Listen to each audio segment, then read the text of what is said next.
Everybody ready? Yes. Okay. Yep. So, wow. I hit my desk. Okay, I look like an earthquake. Okay. All right, you guys slowly make your way into the same familiar area that you guys have been before. It above ground, it's a really beautiful place. You know, it opens up into this beautiful courtyard, and the landscaping is really nice, and the everything is made of this like really beautiful stone. It's not brick, it's like stone. It looks like it's really old. It was built a long time ago, is just kind of what you're gathering from the looks of everything. A lot of it has like vines that kind of go up the sides of the walls. It's really pretty courtyard area that then kind of opens up into this back area that's kind of more hidden and takes you into the depths below, which gets a little sinister as you kind of make your way into it. It sort of gives off dungeon vibes. Not some place you would want to get lost exploring if you were the wrong person.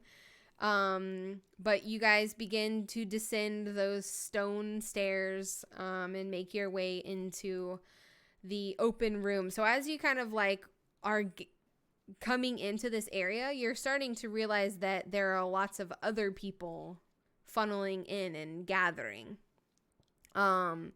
And even when you start to descend into like the lower level of this area, it opens up into like a big room. This is like the big room that you guys were in the night with Eden. And across the room, you can see like the bleachers and the two stairways that come down. And there's already like a gathering of about 20 to 30 kindred inside of this place, not including the court, who some are already sitting on the benches across from you. But it's very clear that it has been announced through the city that everyone is to meet in this area. So there are a lot of kindred that, for the most part, you guys have been alone, other than meeting, excuse me, Lindsay's crew and things like that. It's really just been you guys. You haven't really seen or met with a lot of other kindreds in the area. So you're seeing lots of people inside of this area. And you can kind of see the groups. Like, it's kind of obvious. Like, it reminds you of high school. And the lunchroom in high school.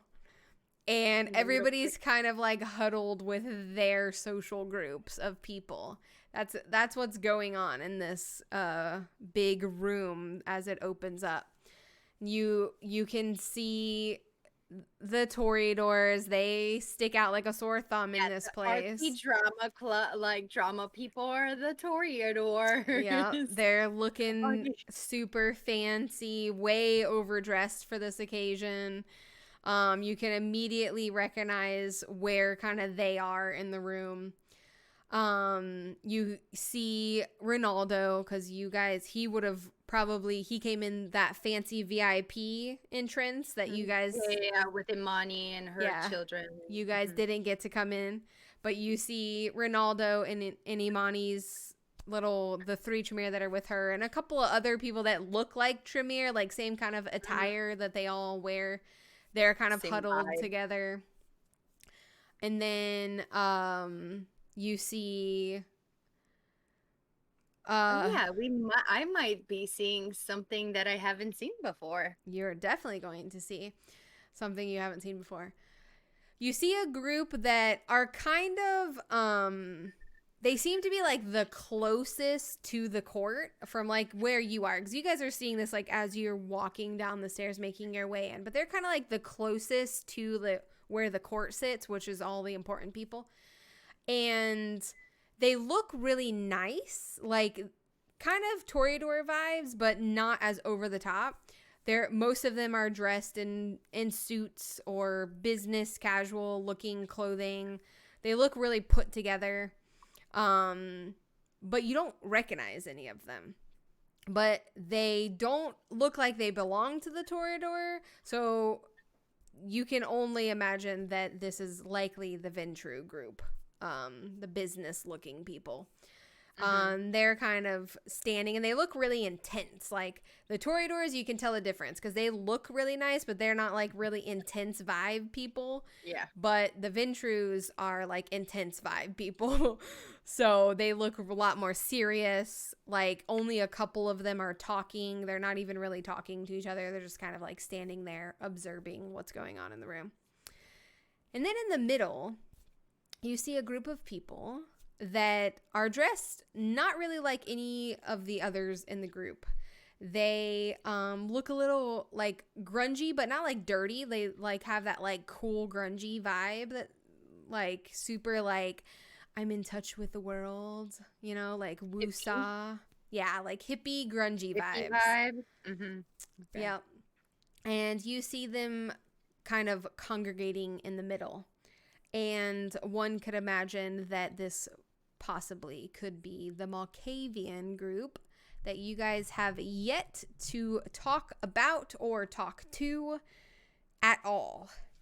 And there's a handful of them kind of huddled together talking. There's actually one guy that has little drums and he's lightly playing a beat on the drums as he stands with these people. Yes, he brought his Bronco drums. Lol. He's like, if I gotta be here, we gon' vibe. With their fucking manias or whatever is going on with that. Yeah, so he is kind of like in the middle and they're all kind of like crowded around him. And they seem to be having this like hippie circle of life. It's awesome. They're living for the moment. They seem not serious at all about what's going on. They're just totally vibing. So you guys are walking in, and this is just kind of what you're taking in as you walk in. And another thing that you see is Lindsay. Obviously, you see the court, which is the bleachers that are there. There's like 3 rows of bleachers. They're not full. There's like a handful of people. You see Lindsay sitting there. There's a woman sitting next to Lindsay that you don't really recognize, but they're kind of like talking with each other. You see the Galeo sisters who are up there as well, and a couple of others that you don't recognize, but you do see those people because those are really the only people on the court I think that you've been introduced to. And then you can see Lev is standing, the bleachers are here. He's kind of standing at the edge of the crowd, like as close to Lindsay as he can get, but he's not allowed to like be up there with her. But he's kind of like standing as close as he would be allowed to stand. And as you fully descend into the room, and now you're kind of like can see all the way through the back, you can see Katalina, who has changed from what you previously saw her wearing in the cemetery. Does anybody else hear feedback, or is it just me? No. Okay. I'm like hearing myself for some reason. Hold on. Weird. Anyway. Okay. So she has completely changed her outfit, and she is wearing a long, lacy black dress, which you usually see her in dresses. This is, well, okay, you've seen her twice, but each time she has been wearing like long kind of drapey dresses. And she's wearing a long black dress that's lace. It goes all the way down to, it's a long sleeve, and she has gloves on. And she has a black veil over her face. She literally looks like she's about to go to a funeral. She looks super fucking extra for this occasion. but she looks like she's about to go to a funeral. And yes, Nyx would love her get up. She looks real I nice. should like, God, where did she get that? And it's also super vintage. It's not like old. Oh Like hell yeah. all of Catalina's clothes look like they belong to a different time. Like they don't look at all modern, but they're like that elegant, beautiful vintage look. And that's like how that's how she's always dressed.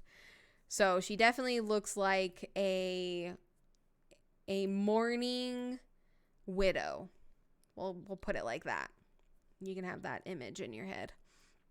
And she is slowly, just like she always moves, very unhuman like, walking and pacing back and forth in front of the bleachers where the court is sitting. And you get the sense as you like descend into the room that like not everybody that's supposed to be there is there. Like everybody's just kind of like waiting until everybody has arrived. And there's people like trickling in behind you. Where does everybody want to go and stand? I point over at an empty part of the wall and say, let's go stand over there. The hippie part? No, just against the wall. Oh, okay. I was like, you want to go stand with the hippies? Okay. I kind of want to go vibe with the people that look like they're in a good mood over there. Does anybody know who they are? I'm asking like the group. Colette is like them, and she points at them. And she's like, yeah, those are Kree's people. Who's Kree? Kree, he's like the leader of the Malkavian domain. Oh, you don't know about them? Oh, yeah, they just literally, that is what they do like all the time. Oh, they seem chill. Okay. Sure, I'm not gonna go talk to them because they're a little, there's a few bolts loose in there, but if you want to go meet them, go for it. And Colette is gonna break off from the group and she's gonna go stand next to Lev up toward the front.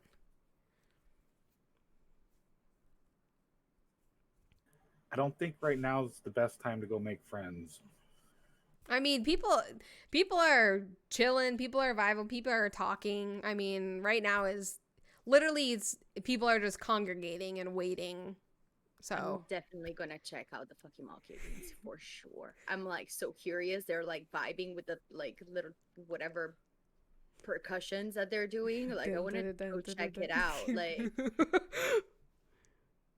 Nyx has been dying to go at a party or some shit. Shit has been just hitting the fan. No party, no fun, no nothing, no good times, no music.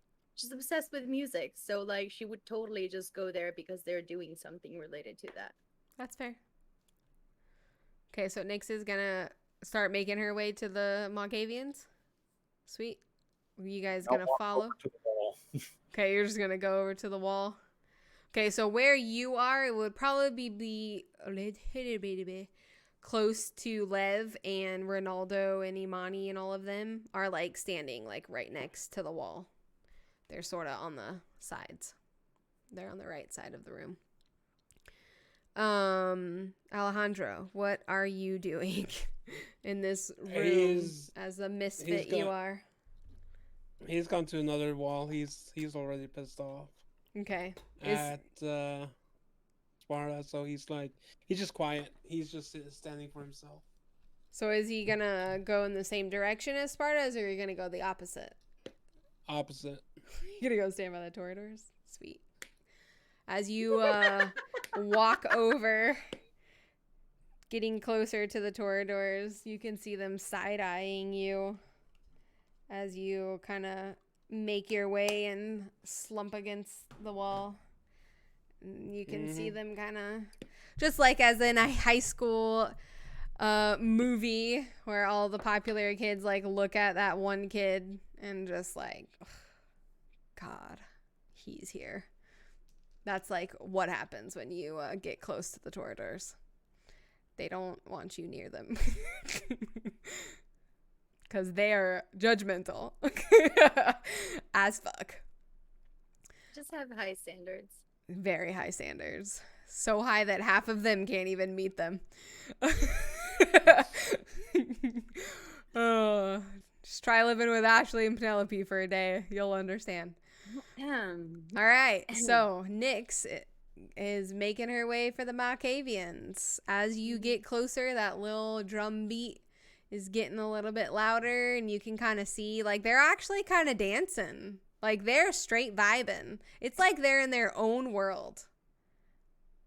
Hey, well, I None go of them over really and- acknowledge you at first. Sure, They're- like that's fine. they're Like, vibing. I'll go in and be like, "What instrument is that?"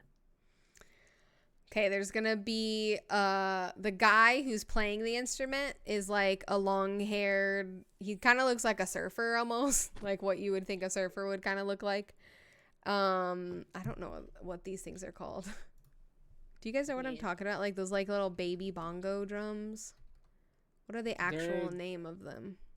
Bongos. There's so many different Bongos? ones. Yeah. Okay. Just like little ones. Just he's got like it's like on a shoulder strap, and they're just like little tiny. Oh, okay. Oh, yeah, I got it. Not like the big one, you know what I mean? Like the Mhm. two little ones, the bongo drums, whatever. So he'll answer you and tell you that they're bongo drums. They're handmade. Hi, I'm new here. I'm Nick. Yeah, I see I don't that. think we met before, and you guys seemed chill. So, I love music. Yeah, You this, play well. we're here because we have to be here. And if we're gonna be here, we're gonna be here. Right. Yeah. Yeah. Yeah. Exactly. So what are you doing here? I mean, we all got called, but like I was investigating what the fuck ever is happening here, I guess. Oh, shit. Okay. Well, that sounds like a fucking dope time. How's that Scary. going for you? Oh. Well, that doesn't sound like fun. We don't do scary. No. We Gotta get rid of those negative vibes. You know what I mean? You guys are Malkavians, right? Yeah, we are. What is I'm new. I'm like 4 days old. Oh, shit. You're like a baby. Yes, I am very baby. Yes. I know nothing. Literally. I'm always asking questions. Everybody gets annoyed at me. But can you tell me a little bit about you guys? They all kind of like look at each other for a second. They don't really know how to answer. And then after like a couple of seconds, this really tall, slender woman kind of steps forward a little in the circle and extends her hand, and she says, "Hello. Nice to meet you. My name's Nancy." She extends her hand like firm shake. Mhm. She's a firm shaker. She has learned that from her father. You do judge somebody from the handshake, like the character immediately. So she's a firm handshaker, you Okay. know? Firm handshaker. Yeah. She's serious. It's like, my pleasure. I'm Nyx. So, what exactly do you want to know about us? Oh, I don't know. Like, I guess, Toreador. Apparently, my sire abandoned me. He's the one, causing all these problems. As soon as you say that, like, her face gets really serious. Like, oh. Yeah. Yeah, it's a lot of drama, honestly. Like, I shouldn't be here. The But guy I'm with the helping. drums. We don't do drama. I know, I don't do drama either. I do drama only on TV. I mean, I used to. They all, like, it's like they're thinking together. Like, you get, like, a weird, like, vibe from this group. It's like they're all on the same wavelength. Like, something you haven't experienced before. It's like they're all, like, thinking the same things at the same time. she's like, well, my name's Nancy, Mhm. and my husband is Cree. Have Mhm. you heard of him? Yeah, I just asked my coterie, and they said that Cree is your like leader, the person in charge of the Malkavians in the city. Sure, sure. Yeah. Yeah, and then we also are my other wife, Sophia. We all three kind of run things together. Oh, okay. Yeah. Cool. My Love that. husband is a little busy at the moment, so he'll Mm. he'll be able to meet you later. Mhm. And she like when she gestured like toward there's another woman, little bit of just average build. She's shorter than this woman, long brown hair. She kind of like smiles at you, but she just doesn't say anything. She's just everyone's smiling in this group. Everybody just looks really happy. And like you're starting to get a little creeped out by it's like I'm gonna drink the Kool-Aid vibes happening. Like they're just oddly happy in a way that you haven't really experienced in the 4 days that you've been undead. I don't know what energy they're tapping into, but they're tapping into something that's making them just feel real happy about everything. And she continues on to explain that her and her husband and their wife, Sophia, they run a medium company, whatever you want to call it. I don't know. Emprise in their domain, and that her husband is actually worldwide known for the work that he does. So people from all over the world, both mortal and kindred alike, come to have their readings done with our husband. She's like literally like that. Jaw drop. Wait, so do you guys communicate with spirits? I mean, sometimes We saw some tonight. it's a little more complicated than that, but yeah, we communicate. Hmm. Okay. Um, Interesting. Yeah, we sort of see visions and things are revealed to us, different Wait, prophecies. I see visions too. Oh, how wonderful.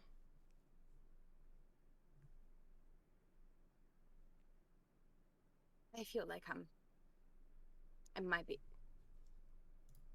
intruding a little bit too much, but like, do different clans have similar things? Similar powers, maybe? There is some overlap. Yeah. Some things can only be done by specific clans. Hmm.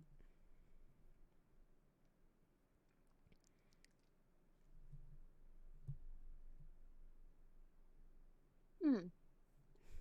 The guy the guy playing the drums again says, "Wow, you're such a fucking baby." He doesn't say it like in like a rude way, like the way that everyone has been saying it to you. It's just like he's like, "Oh, this is so funny." Like, "Wow, you really don't know anything." He's not trying to be rude though. He's just like I've been acknowledging. getting that the past 4 um days. Yeah. I mean, if somebody could like get me some literature to read, but Yeah, I don't think we really have that. Like, do you want to spend the rest of eternity reading? Gross. I mean, nobody is really telling me much. Like, I need to go and bother everybody, and then like people get mad at me Oh, for asking man. too many questions. Well, I think you're just hanging out with the wrong people. Probably. Can I come and hang out with you guys sometimes? Sure, you can come visit. And then I'm a great that singer too. drum guy says that, and Sophia and Nancy at the same time look at him like, you don't have the authority to make that decision. But they don't say anything. So you just think the invitation is there no matter what. But they kind of like look at him like, what are you doing?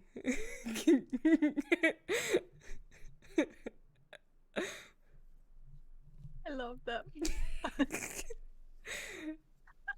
They're awesome. I've been waiting for them to show up. What? So where do you guys stay usually? In the city, I mean. Where is the business? It's in our domain, which is like west of here. Not too far. Maybe I'll come say hi when, like, if I'm still alive and whenever stuff is over or whatever. Why wouldn't you be alive? Sophia says this, who hasn't talked. She looks right at you. I'll look at her and be like, well, long story short, an old vampire came in here, made me who I am right now, and then disappeared and left me. My coterie found me, and I was pretty much sentenced to forever death the night I was created, but Ronaldo stepped up and said that maybe I could help, and so I've been helping, but who knows? You know, my I don't feel like my existence is how do you say, a guaranteed. She's like slowly nods. This drum guy says, sounds like you got yourself in a pickle. Yeah, I would say so. Definitely. Mm-hmm. Sophia's just gonna turn around and look towards the front of the room. She's like, yeah, this bitch definitely ain't coming to our house. But everybody else seems like Sophia's the only one that's not super vibey.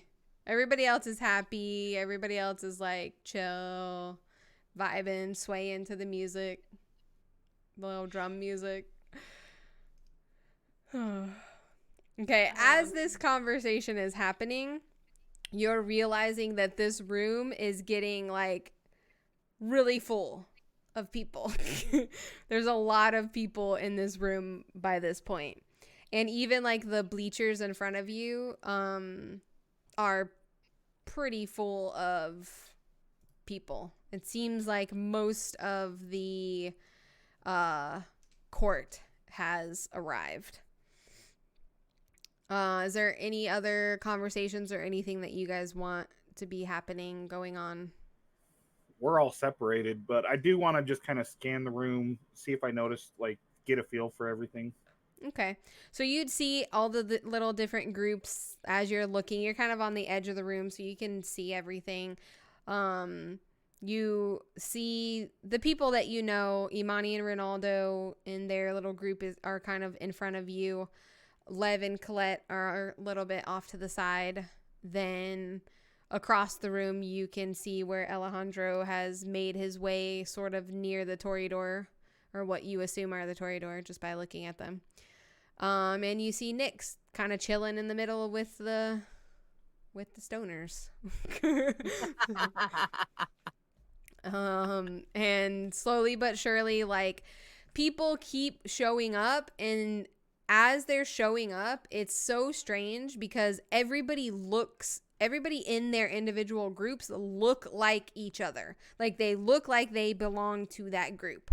So it's really odd how like stereotypical all of these groups look. Like, it's not a blended group at all. You can kind of look into each section of the room and know who's who and who belongs where.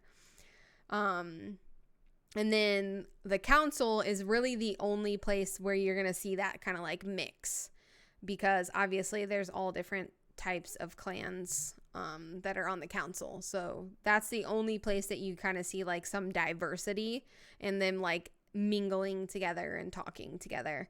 But for the most part, everybody's sort of just sticking to their own group of people. Like there might be like a couple people that like say hi, you know, people are friendly. You're not getting like the impression that people hate each other or anything. It's just like people stick with their own group kind of vibe is what you're seeing from across the room. Okay, anything else you want to talk? Just casual conversations with the... Yeah. Are you going to stay with them, or are you going to make your way anywhere else from there?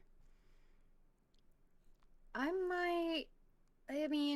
might like hang out for a little while, just vibe out and like kind of just like, you know, dance or whatever, like not necessarily talk or anything. Sway with the Just little vibing bongo out. drums. But if shit seems to be going down, I would probably try to like go like to whomever is closer, either Alejandro or Sparta, like at a wall, and just like, you know, like, okay, we're here, like shit is happening, like I'm gonna pay attention now, you know. Okay. Type of vibe. So as I'd say probably 15-20 minutes go by as you're like having this casual conversation with the Malkavians, and the room is getting really full, and you kind of get the sense that it's like, okay, maybe everybody's arriving, or this is whatever's happening here is gonna start fairly shortly. So you're in the middle of the room, so you see Alejandro standing off by himself on one side of the room, and you see Sparta kind of huddled, not directly with them, but you see him sort of huddled in the same area as basically everyone you know. Imani, Ronaldo, Lev, Colette, they're all on the right side of the room. So which one would she retreat to? Alejandro or literally everybody else? Because those are basically the two options that you have. I mean, I'll go to, I don't know, they're the same distance. Yeah, you're like literally that group was I'm like in the middle. Yeah. Sparta, who are you with? He's over near Imani, Ronaldo, Lev, Colette. Like literally everyone you know is on the same side of the room. Yeah, I'm definitely gonna go over to Imani and that side. Okay. Yeah, that side. Yeah, Alejandro's on the opposite side, but you look over there and he's the only one you know on that side of the room. And literally everybody else that you know is on the same side of the room besides him. Okay, so you're gonna retreat over there and stand near Sparta. Okay. So as everybody's kind of funneling in, sort of what's happening is you guys are kind of like shifting with like the crowd, and you guys are all sort of at the front of, you know, like off to the side. You kind of gathered a little bit more together just because everybody needed to kind of make room. So naturally you've kind of like moved, and you've made like rows of just standing and looking toward where the court is. And let me see.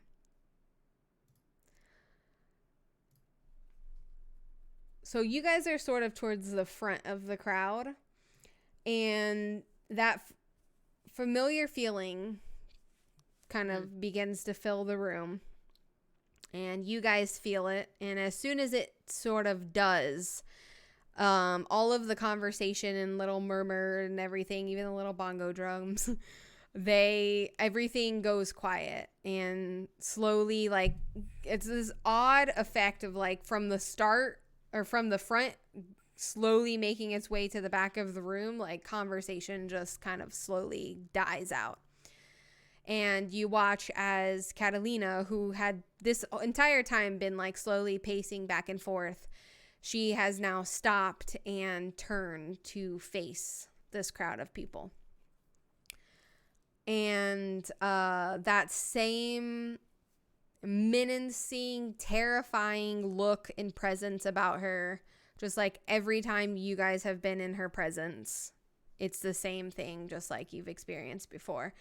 Likely if mortals were in this room, they would probably run away or try to hide, because that's just how like scary of a kind of presence that she puts off. And she begins to speak, and it seems odd that her voice doesn't seem to have any problem filling this room as she speaks. And you can hear her clearly, and you assume that if you were in the back of the room, you would be able to hear her clearly. But she begins to speak very clearly and addressing the crowd. She says, "As many of you are aware, there's an enemy that walks among us. A traitor. A coward. He has ventured into our city in hopes to dismantle all that we have built. He uses others to achieve his goals as he lurks in the background, watching, laughing, mocking. Well, he shall laugh no more. Tonight, I empower all of you. If anyone is to find this Isiah Yernef within our city limits, you have my permission to kill him upon discovery. However, should you find him and capture him, if you deliver him to me still with his life, you will be rewarded greatly. Tonight marks the night of the blood hunt. Do not act carelessly. Our foe likely knows we are coming. Keep your minds sharp and make haste. Let us rid our city of the disease that has crept its way in. There is one thing I should note. If anyone is found helping or protecting Isiah Yernef, they shall meet his same fate." And as she says this, Nyx, you're sort of standing towards the front. She locks eyes with you. And you can see underneath this veil that is on her face, her face twists in this angry, murderous look, and her fangs are now showing. Her long, sharp fangs as she narrows her eyes in on you specifically as she says that last sentence of what she says. And I need you to roll composure and resolve.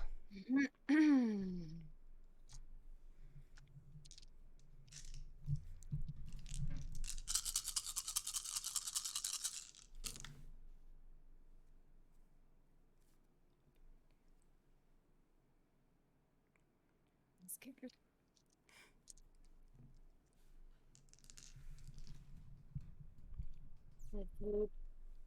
Okay. 3 successes. 3. All right. As her eyes narrow in on you, this feeling comes over your body. You were already scared of her. Like, that wasn't question. But fear has crept through your entire being And as if this was a situation where you needed to protect yourself or defend yourself, you don't know if you'd be able to move. You are frozen in place as you stare at her. And it seems like she is just staring straight through you. And she just holds that gaze on you for about 10 seconds. Then she slowly looks away, back towards the rest of the crowd.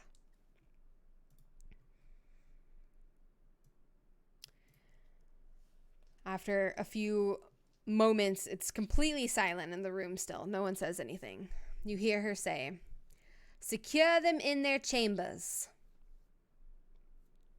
And she slowly, mechanically, unhuman-like turns her side to the crowd and slowly begins to make her way to the stairs that she always comes out of.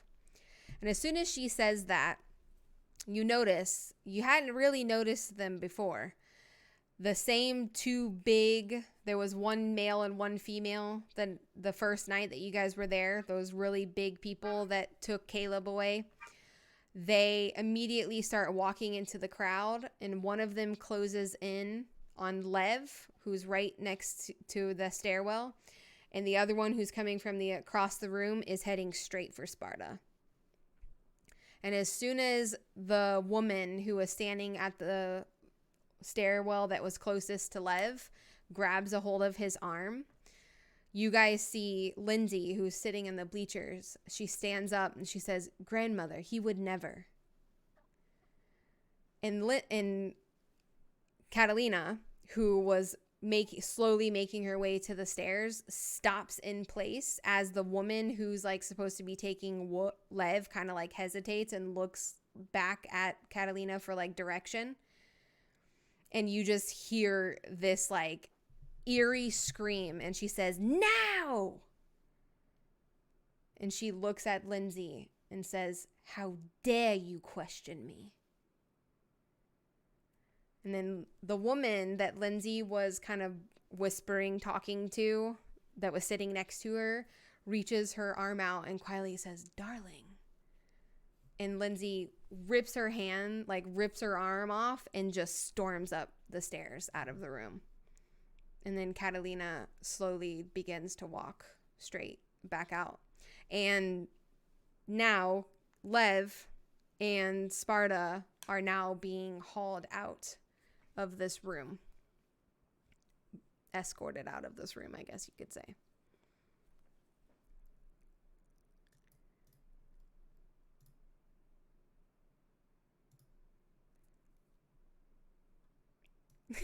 I love your faces right now. Okay. As I'm just going to continue. Lev and Sparta are slowly being escorted the same direction that they took Caleb that night. They're heading toward that direction. They're kind of like pushing their way through the crowd of people, escorting Lev and Sparta away. And as soon as Katalina is like out of sight up the little spiral staircase,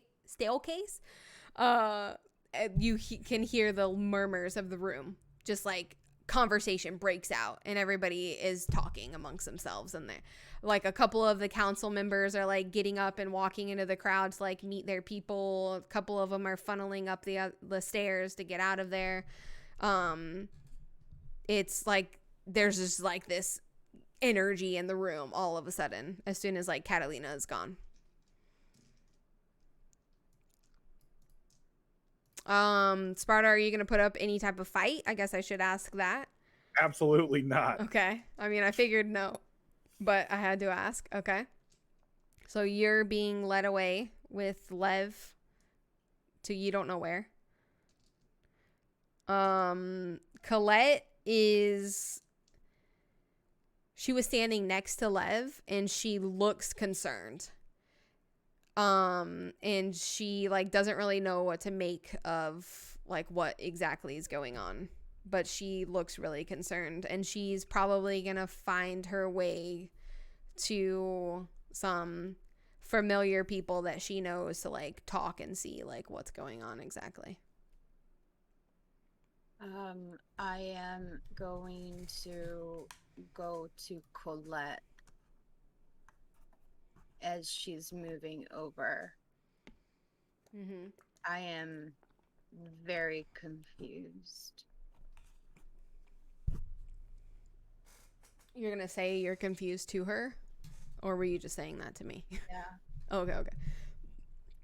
She is gonna say, I mean, I'm not confused about like what Catalina's doing, but I am confused about what's going on with Lev in Sparta. Yeah. And I don't really know what all's happening. I know there's some bad blood and there's some not so good history. Just hold on. Let me see if I can get a hold of Lindsay. She's gonna like pull out her phone and try and call Lindsay because Lindsay stormed off. She's like, "Fuck this, I'm out."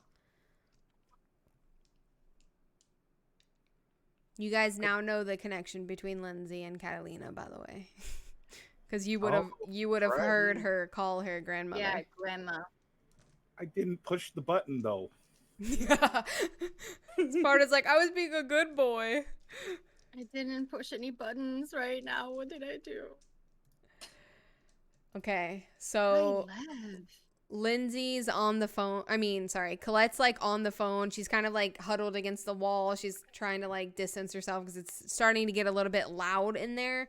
There's quite a few kindred in this room.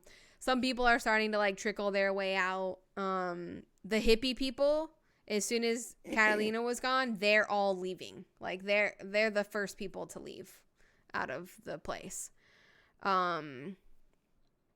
But there are quite a few people hanging around, especially the Toreadors and the Ventru are hanging around, talking amongst each other, trying to figure out, okay, well, we've got to go hunt this person now.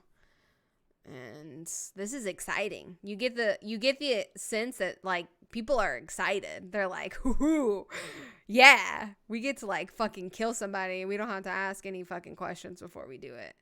So like people are a little bit excited. Like you can tell there's some people that aren't interested in what's going on, but the overall feeling in the room is that people are a little bit excited. Like this kind of stuff doesn't happen often. Colette?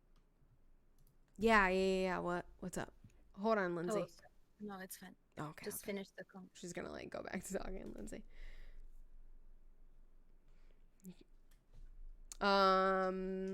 What's Alejandro doing?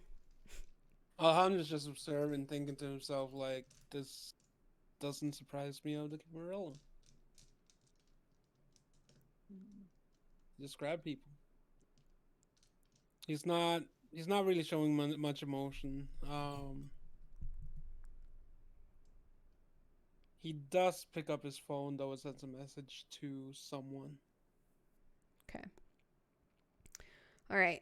Lindsay, or I keep calling her Lindsay. Colette's gonna hang up the phone with Lindsay and go and wherever if you're still standing there, if you've like ventured off. Standing there, yeah. She's gonna be like, well, apparently, remember how we were talking about the history with Doran and everything that happened and that everybody blamed it on the gangrel and all that bad shit? Well, apparently, like, Katalina still hasn't forgiven the people, like, gangrels, and she has a really big problem with them. Wait, is Lev a gangrel? I guess. I don't really know him super well. She said... She told me that it took her a really long time for her to be able to hire Lev. So I'm going to assume that he's likely a gangrel. Interesting. Okay, well, Sparta was with us, though. We can vouch for him. He was with us every night. I don't think she's worried about what took place tonight. I think she's worried about what's going to take place next. You know what I mean? Like, she's trying to protect herself. Because if this has anything to do with Doran, the rumors say that Gangrel killed him. So, lock up all the gangrels, I guess. But from even just how Sparta was talking about Doran, he seemed to like him and have a good feeling about the old prince. I don't understand. She's very puzzled. Like, she's literally, she cannot, you can see her, like, she's like flustered, and she's just like, this is so unfair. Yeah, I mean, I don't make the rules around here. I don't think that it has anything to do with Lev or Sparta, and I don't think either one of them would ever do anything to put Prince Katalina in danger, but I don't know. I mean, things are getting weird, and things are getting weird quick. It seems like this person, or my sire, knows exactly what buttons to press. That's what I'm starting to gather. He's working exactly right. He's putting these, like, rifts between you guys, everybody, and it's, come on, like, history says it, right? The strength is in numbers, is in union, and like working in a team, not working against each other.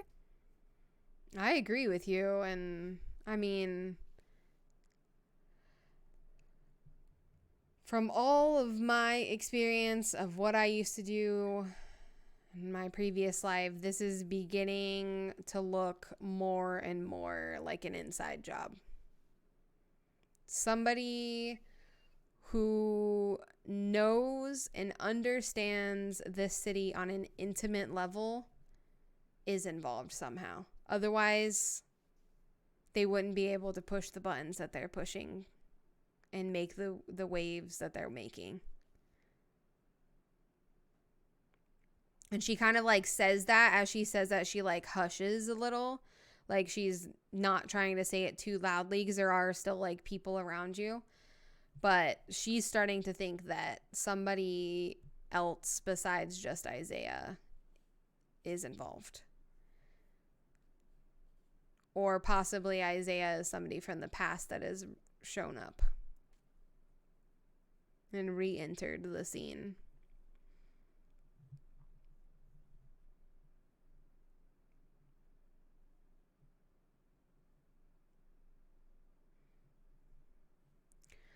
As you guys are kind of standing there, Colette's phone's going to ring, and she's going to answer it and kind of walk off a little and have a phone conversation with somebody. Okay. Sparta, as you're being led away, people are like looking at you like you have done something terribly wrong, because all anybody knows in this room is that the prince herself has ordered you and this other person away. They don't know why, they don't know what you're involved in, but everybody's kind of like, oh gosh, like, what did this guy do? How is this guy involved, kind of thing. So you're getting some like awkward looks as you're like pushed through this crowd to an archway. This is the same way that Caleb was brought out of the room the first night that you guys were there. And it leads you down a long, narrow hallway that at first it's just a stone hallway that kind of is pretty narrow, especially you being as big as you are, and the man that's kind of like dragging you along. Like, you guys aren't even able to fit like beside each other. Like, he's like standing behind you a little and like leading you, because it's just not a very big passageway. And you're led through this for a few minutes, and then it opens up into like a completely different area that like you've obviously never been down here. And it seems like only people who are supposed to go down here because as soon as you get to this other section, it's very dimly lit. It's kind of hard to see clearly. But you can immediately see that after you take this turn that you are in an area that looks like a prison. It is like an underground dungeon prison. And there are big stone walls, just like the rest of the infrastructure. But there are, on each side, there's 4 cells. So there's like 8 cells that are open up into like a hallway in the middle. And there's 4 on this side and there's 4 on this side. And you're both being led down this little hallway. And the first couple of cells, if you're kind of like looking around, there's nobody inside them.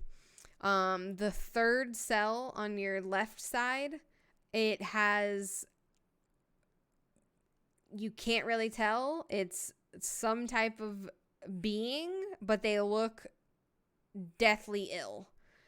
And they're just like slumped on this like slab of stone, really, that's supposed to be a bed. But just looking at them from the distance of like the door to where they're laying, they don't look like they should even be alive. Like something about their skin even just looks like deadly and gross.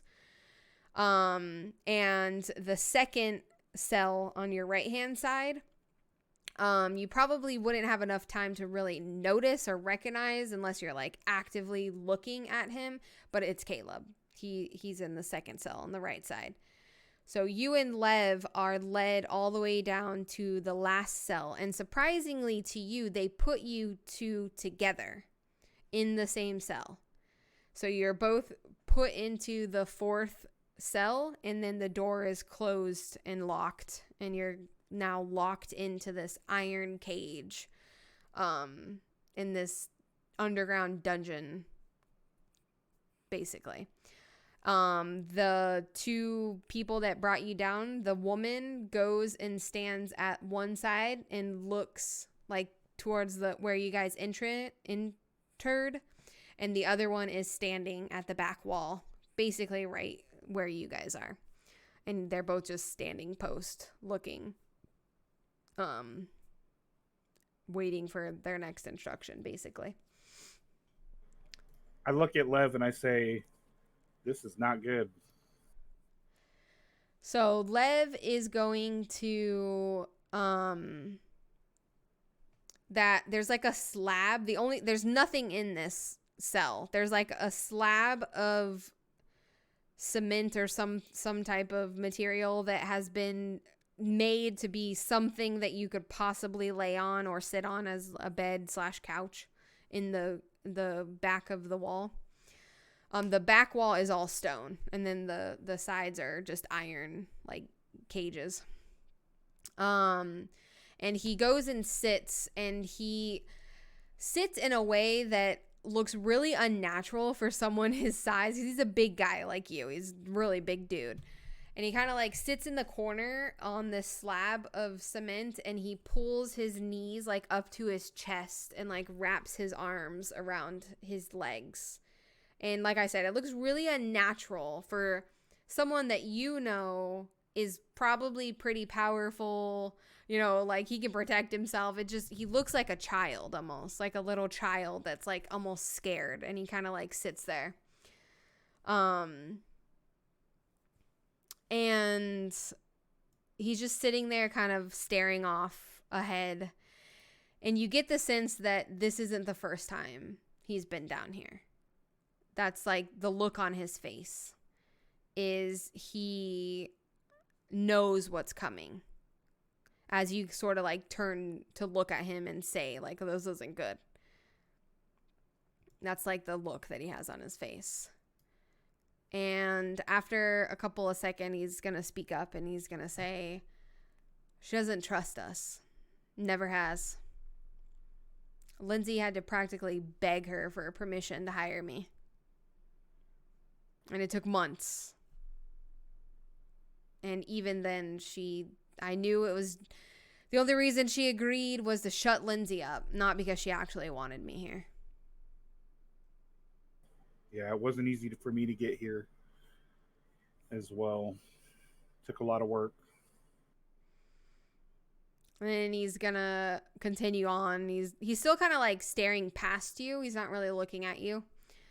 And he says, you'd think 60-some years would be enough time to move on. Old grudges are hard to forget, especially for people like us.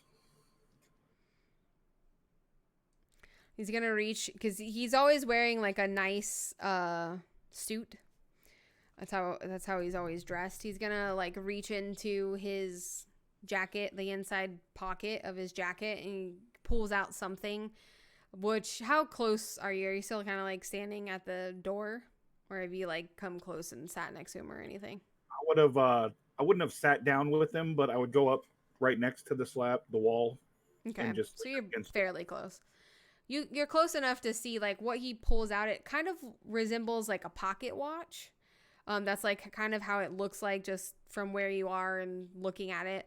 And he like presses the top button and it flips open, and he's looking at it, and he just kind of is there staring at it, and he quietly says under his breath, but then again, I doubt 60 years or really any amount of time would be enough for me to forget Allison. And he's just staring at this, whatever's in his hand. You don't really know what it is. You'd have to like actually look. But it's gold and it looks like a pocket watch.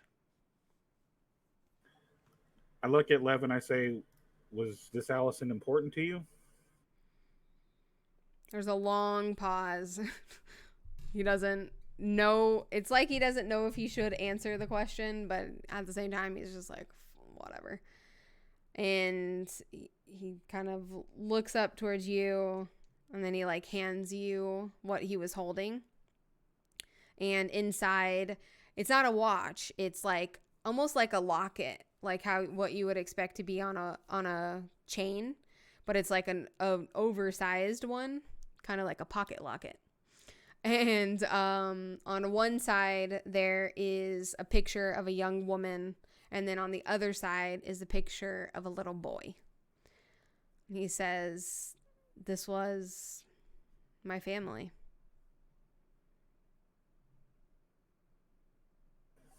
I look at the picture and I say, "You had a pretty family. You must miss them a lot." Yeah. Lindsay does this thing. She gets me pictures of them. It's really risky, but she has a way of doing it. And this is the picture of my boy. He's 5 now. But the last time we were able to get a picture was 2 years ago. They left New Orleans for some reason, and Lindsay lost track of them. I don't know if they're okay.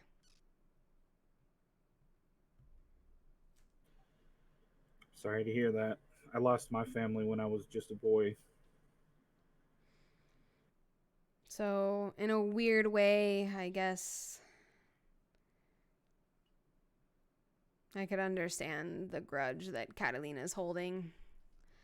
As annoying as I think it is, because I would never do anything.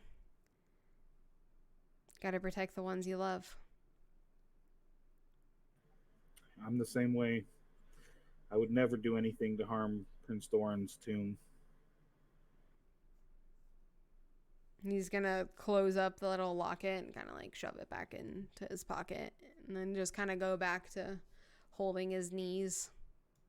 Like I said, it looks really odd for him to be sitting this way. He's a really big guy.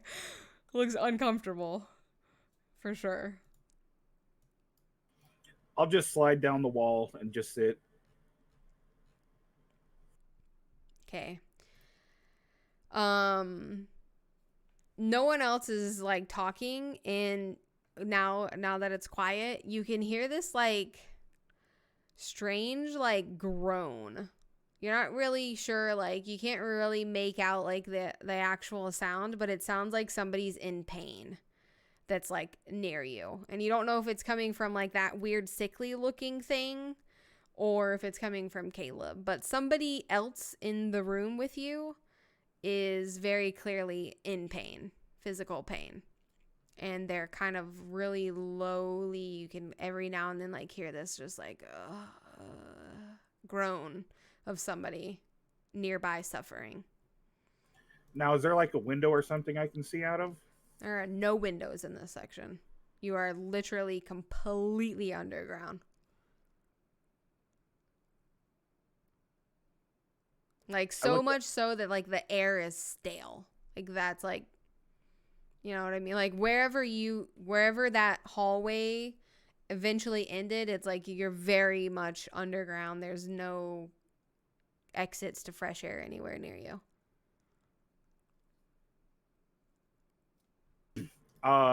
Hearing the groaning, I'll shout, obviously not too loud, and I'll say, "Hey, whoever's groaning, are you hurt or something?" You hear this, like, strange laughter. It's like quiet, almost as quiet as the groan. And it's like, they're almost like, are you fucking stupid? Like, that's like the kind of laughter of like, like, you have no idea kind of thing. And that's all you hear after you ask that question. It's just like strange laughter that fills the room. Quiet laughter. I'll look at Lev and I'll say, "Well, that's not creepy." He's like, he looks at you and he says, "You don't want to know the things they do down here."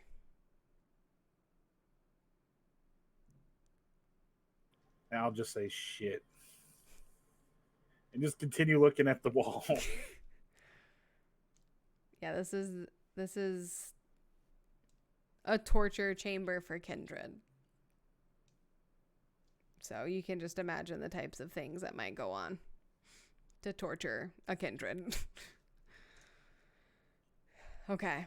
So Lev and Sparta have been locked away, and we're going to go back upstairs to the room with the rest of you. By this time, most of the room has cleared out. There's still like a few people around. Colette has made her way over to like the bleachers and is having like what looks like a really serious conversation with Penelope. Ashley has trotted her way over to her tribe and seems to be completely unaffected by everything that's going on and is just chatting it up like they're at a dinner party. And most of the other people in the room you don't recognize. Anybody that you would know, like Imani and her crew and everybody, have eventually kind of funneled out of the room. There's probably only about 10 people left in the room. Most of them are Toreador with Ashley.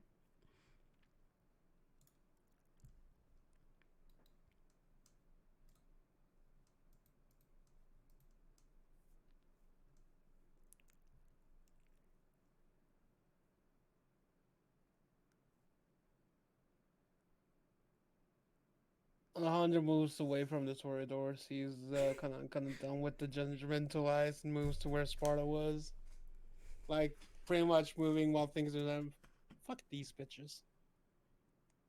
I'm gonna stand. I don't here. think, I don't think like for the time being, like Nyx would even want to like socialize at all. I think like she's literally like doing the same thing Lev is doing with her like knees up and kind of just like trying Having to a comfort crisis. herself. She's like hungry. Sparta has been locked up for no reason and she doesn't understand and she doesn't know what to do because like she doesn't understand what the fuck is happening and like she doesn't even know what the fuck a blood hunt is. What the fuck is a blood hunt? She has That's what she wanted to no ask. idea what's going on. Yeah, she literally has no idea what's going on. So she's like catatonic, like looking at nothing and like I guess millions of like thoughts in her head, like, but you just see her staring like into nothingness, like lost in thought, curled up where like she was with Colette before Colette went up and talking to whomever she's talking. chatting with Penelope. Yeah. Yeah. I think she would be feeling like she's feeling very overwhelmed at this point. Like she's feeling definitely like you can tell that she's like as useless as a sack of potatoes right now. Okay. Very indicative of like how she's feeling inside as well. Seems about accurate for what's going on. Alejandro, do you want to approach anybody, or are you just gonna like chill until somebody tells you it's time to go? Just he's pretty much texting back and forth, a private conversation with his sire at this point, because Alejandro's kind of pissed off with the situation because he's like, okay, again, you guys are jumping conclusions, putting people in jail that has done jack shit, and you're doing your Camarilla shit that Alejandro doesn't really. He's not saying much, but that's mostly because his sire is keeping him calm at this point. So he's It's like going back and forth like, a this is private fucking bullshit. therapy They are chat. Yeah. they are fucking they are again doing the same old shit that they always do. So he's like,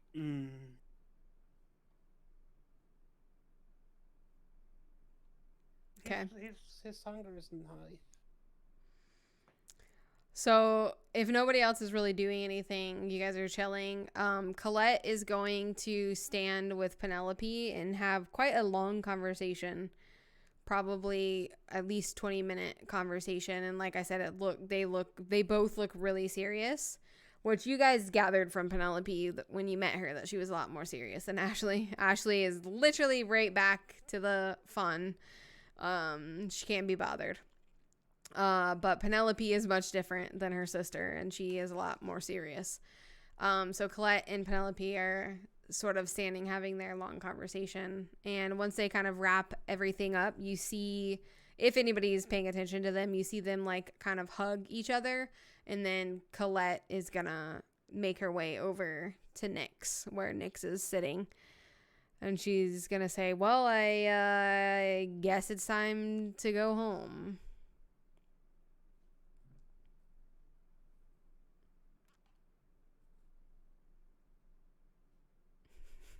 Yeah, Nyx is like doesn't even say anything, perks back up and like whatever we gotta do. Let's go, I guess. Okay.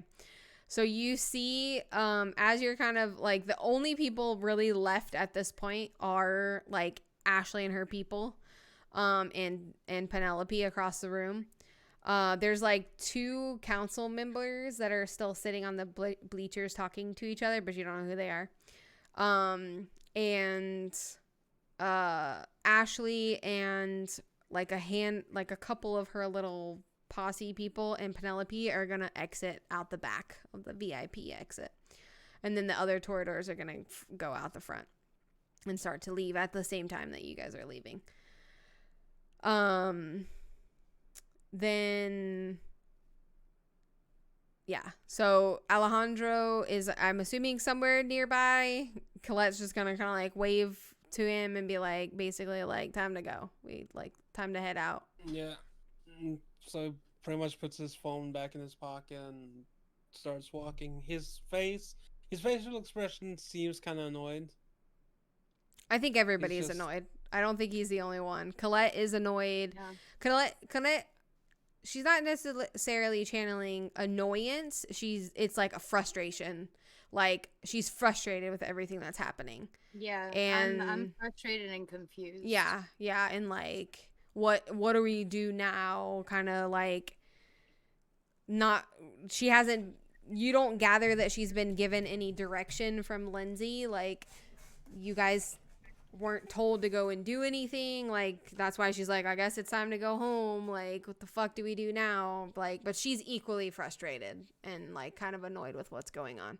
And especially the fact that you guys are leaving Sparta behind. You can see it on her face. She's not happy about what is taking place.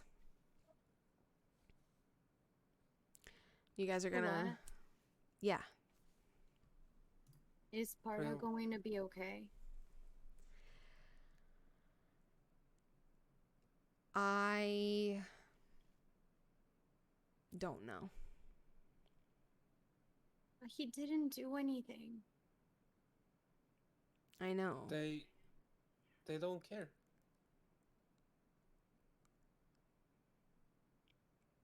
They really don't care. If they see you as a threat, they are gonna put you in there without any evidence or anything, and they're just gonna leave you there.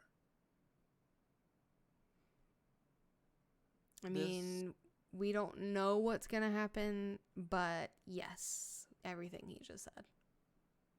This is one of the reasons why Brujas in general do not like the Camarilla and their ways. This is the reason why we normally stay out of these type of cities. A lot of the things that the Camarilla do, to them it seems just. To them it seems like they're bringing justice to things, but from an outside perspective, it's kind of injustice what what they're doing. In the real world, you have something called innocent until proven guilty. Here, that doesn't exist. To be fair, most anarch cities are much better these days. True. You're damned if you do, you're damned if you don't. There's not really a good place to go, sadly. But he's right. Most Camarilla cities, they don't ask a lot of questions before they do the shit that they do. And if it's ordered by the prince, no one's going to ask a question. The fact that Lindsay stood up and questioned her in the way that she did likely would have ended differently if Lindsay wasn't who Lindsay was.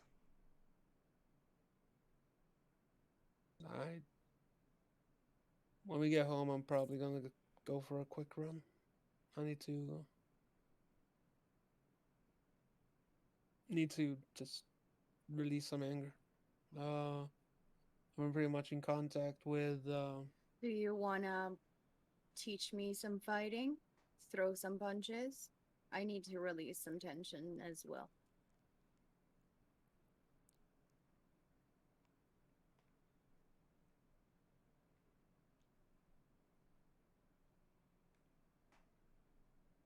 You guys do what you gotta do. We've got like a few hours before sun up. We haven't been given any other instruction for the night. It seems like everybody's retreating and figuring out what to do with this information.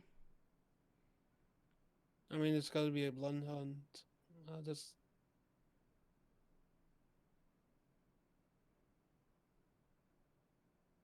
the only thing I'm going to say about blood hunts is be prepared to be accused. Yeah, they're not fun.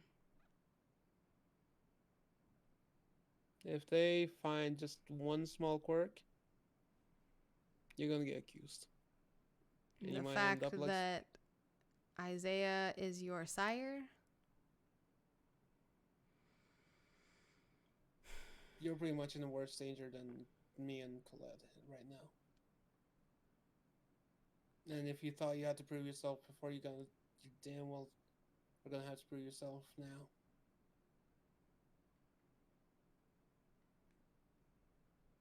for once, I agree with Alejandro. I felt it the way she was looking at me.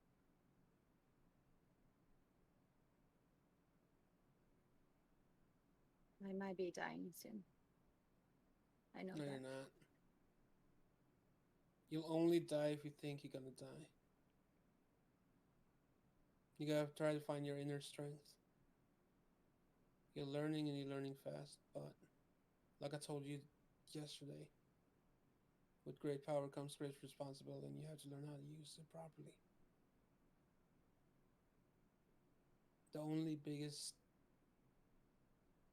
biggest hurdle that you have is yourself and believing in yourself.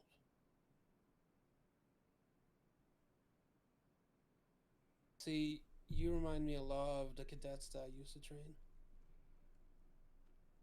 Very insecure, very like fresh out of the academy, riding along. They were asking questions. They were asking a lot of questions, and it would be the typical stuff. Heck, I even remember our old inspector ended up giving one of our senior officers a task of doing 50 Miranda rights because he forgot them. And the guy pretty much got cut loose. Asking questions is what you need to do. But at the same time, you need to believe in yourself that you may manage to do something. Right now, Sparta is in prison.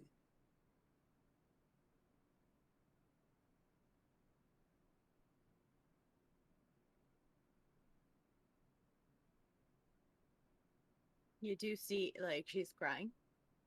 Um, I'm scared. I'm It's okay, scared. Binks. It's okay, I'm being scared. really scared. And I don't think I can. I don't know if I can do this. Let me ask you something, Nix.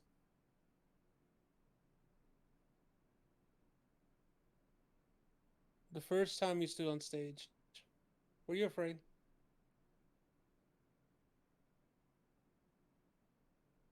Those stage frights, nervous, butterfly, almost felt like you were gonna puke.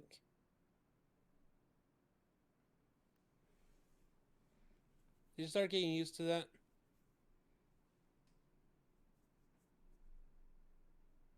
Start becoming less and less? Well, there you go. You're feeling scared right now because a lot of shit has been going on the past 4 days. We have ghosts, cults, Sparta's been taken, Camarilla's doing their Camarilla shit, as always. You got this happening, this happening, this happening, this. A lot of the shit is really fast, and this is not shit that you're used to. Me and Colette, we're kind of used to this type of craziness, being cops. Because when the case go warm, it goes warm, and you're pretty much fucking going at it all the time. You are like, don't really know what to do or where to stand.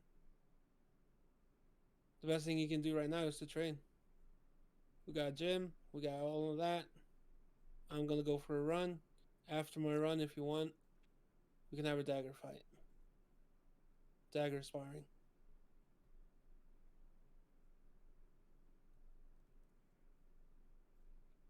After he's Nyx is, or where are we at? Where are we? we're Are like we on the car? walking toward the car. We're almost to the car by this point because it's just taken a few minutes for us to kind of leave the area. With a bloody face, she's not even gonna think about it, but she's gonna try to hug Alejandro. No, I don't. She's gonna try it. Next, I'm sorry, but I don't do hugs. When Colette sees that exchange, she's gonna kind of like step forward and put her like arm around Nyx's shoulders and like start walking with her, like comforting her.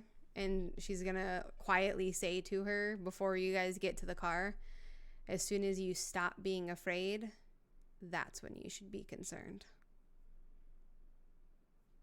And she sort of like looks at Nyx and is like, we're here with you and it's okay to be afraid.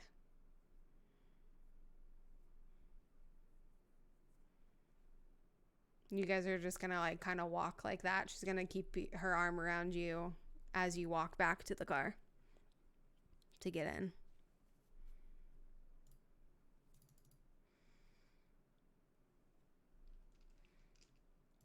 Then you guys gonna get in the car, I'm assuming with no issue. And start making your way back to the safe house. And as you guys pull into the familiar driveway of what is slowly becoming home, the energy in the car is really low. Everybody's kind of feeling the effects of the night. You see ahead of you as you kind of like curve through the driveway, Ashley's blackened Range Rover is parked in the driveway for the second night in the row. And as you guys are getting out of the car, you know, she sort of gets out of her car, and her and Colette meet each other and greet each other with a hug, and then begin to go inside. And they just go inside. They're going home for the night. Yeah, Nyx is gonna go to the bathroom, wash her face, and yeah, she's gonna be training. If Alejandro wants to like help her out, that's what she's gonna be doing. Alejandro pretty much goes for the quick run. Clear his head. But also to try to find something out.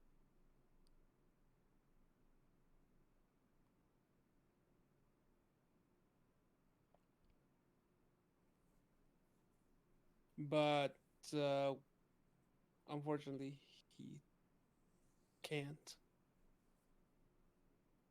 So he runs back, just takes off his jacket and shirt, and says to Nyx, "Alright, it's training day. Let's do it." Let's do it. So you guys are going to go train in the gym? Yeah. Or outside? Mm-hmm. Sweet. In the gym. Do you guys want to role play all that out, or just say that's happening and then you're going to bed? It's up to you. I mean, There's nothing else that's going to be happening for the night other than you guys being at the safe house, so you guys can do what you want. it's up to you. Up to you. I can roleplay it out. Alright, kiddo. You afraid? I'm feeling a little better. Right. Grab those training daggers. She's gonna go grab them. What's the most important thing you think when it comes to using your daggers? Precision. Mm-hmm. What else? Speed. Mm-hmm. What else?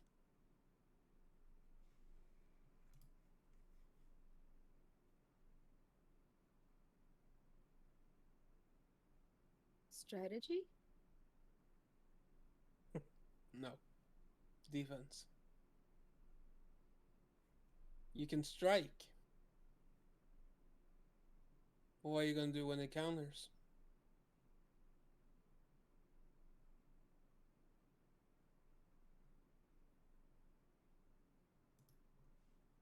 Because I get what you're anyone can strike. Hey, I can strike. Look at me go. What happens when that strike gets blocked? Or defending that strike you back? Because we don't know what sort of kindred we're going to be dealing with. We don't know the powers that the kindred can have.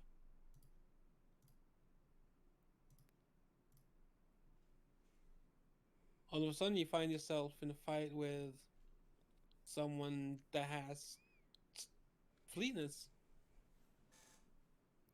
You can find yourself in a fight with stronger kindred. There's always things you have to prepare for. And I know for a fact it's going to be hard for you to actually focus right now with what happened to Sparta.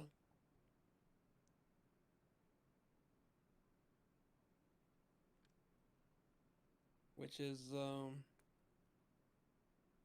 this might seem a little bit cool, which is one of the reasons why I prefer working alone. Undependent on myself and myself only. Like, but, you know, obviously I'm worried about what's going on with Sparta, but at the same time, I'm not really that phased.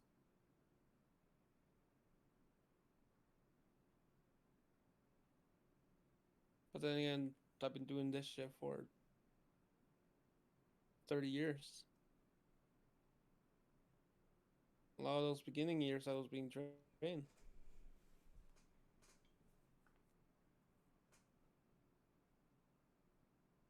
So, I don't know. 15 years, I've probably been doing this shit alone.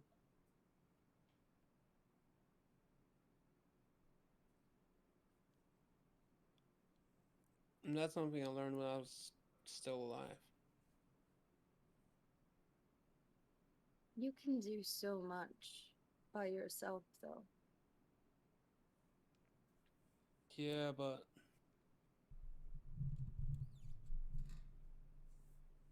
the thing for me is when people get too close to me, they end up dying.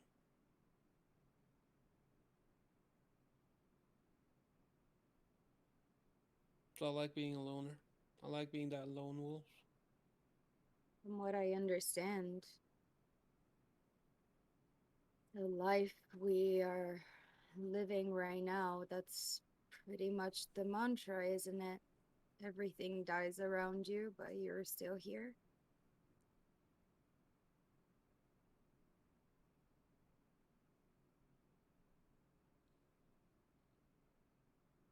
See,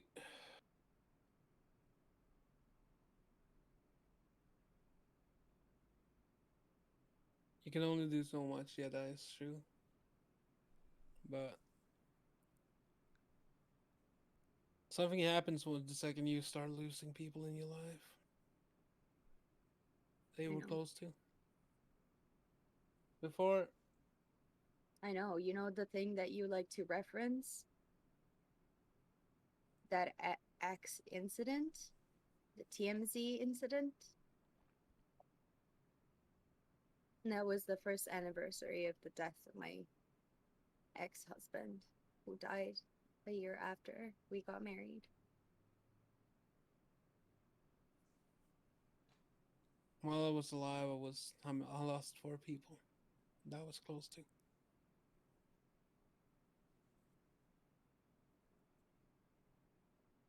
First one I lost, he he started working at the hospital while I was a cadet, and we still pretty much we saw each other grow. Um, him as an EMT later became a doctor, and me, from cadet to corporal. We literally saw each other grow. Heck, my first murder case was he was on duty on shift that day. This is gonna sound very very fucking cold, but my myself, another cadet, and him, we were high fiving at the lobby, dealing with our first murder body.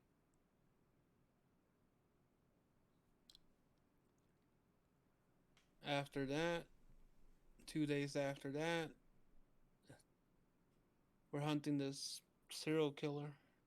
Well, he was he was part of bigger criminal organization that we was tracking down.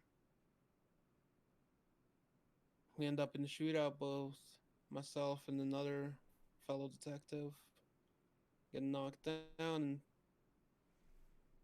he um he ends up torturing both me and her. He stabbed me in the gut and slid that knife in them extremely slowly.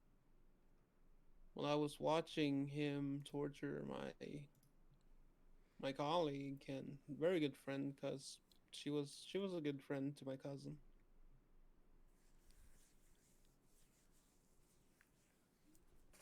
And the third one, well, that was pretty much the one that worked with me when I was a cop. And he said flat out after I became detective, he thought I was gonna be. He thought he had to know wasn't gonna make it. So everyone that came close to with pretty much died, and from that death, I just said to myself, you know what, I prefer just being a lone wolf and not letting people close to me.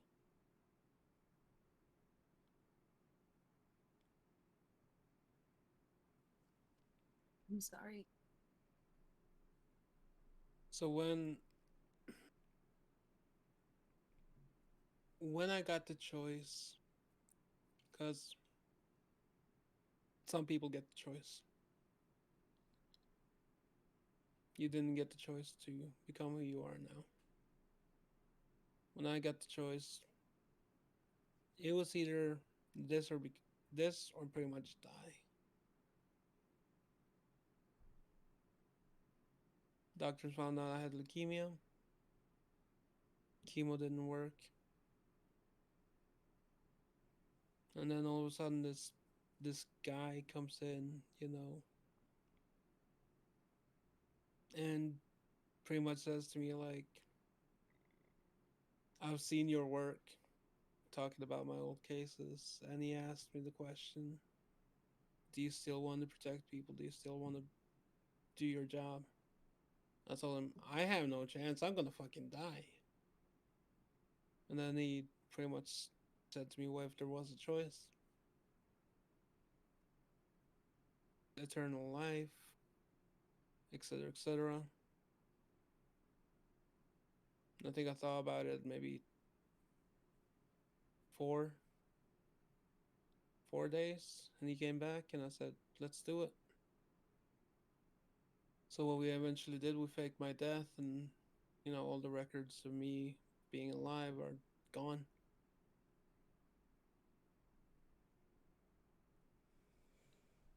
The cases are still around, but I disappeared.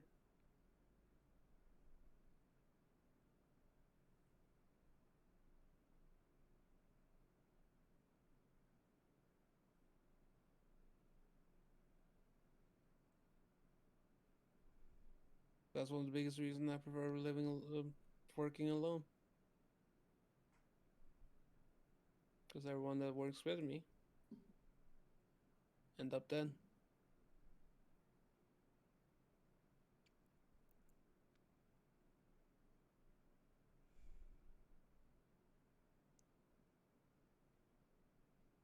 It's a lot. And I'm sorry you had to go through so much pain.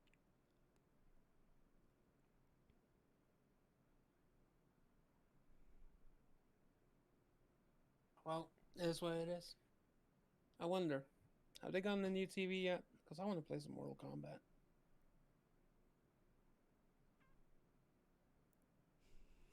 But listen, tomorrow it's a new day.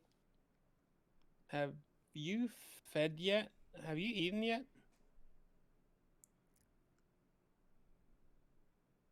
I mean, I would have given you some of my blood, but that's a big no-no.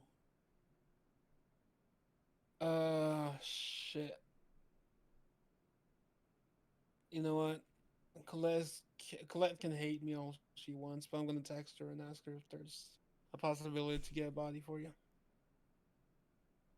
So Alejandro picks up his phone and texts Colette.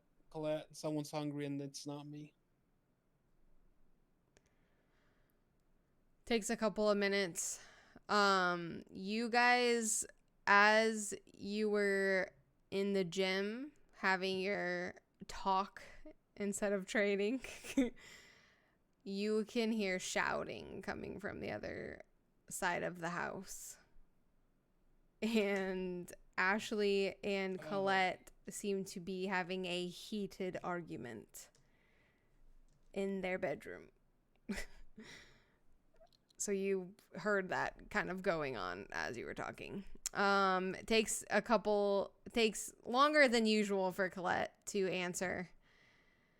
And you get a text back that says they'll arrive in 10 minutes. That's all right, next. We'll you're getting blood Uber in 10 minutes. Uber bleeds. Yeah. Kentucky Fried Human, all right? I can't.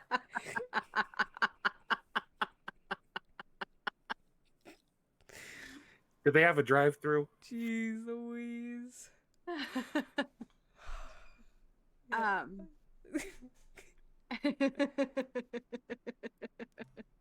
Meals on wheels. Postmen's.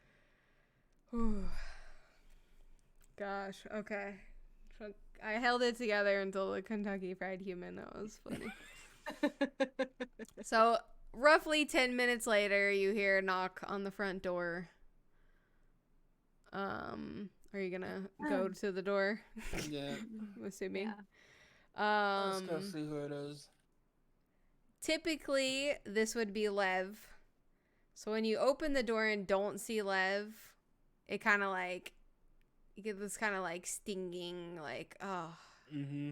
Reminder of what just happened. Yep. Mm-hmm. There is a just as nicely dressed as Lev always is. Obviously, one of Lindsay's guys has escorted 4 individuals to the house. Eager and willing individuals that are there for your enjoyment. And he kind of like ushers them inside and says, "I'll be out here when you're done." And goes and stands next to his car.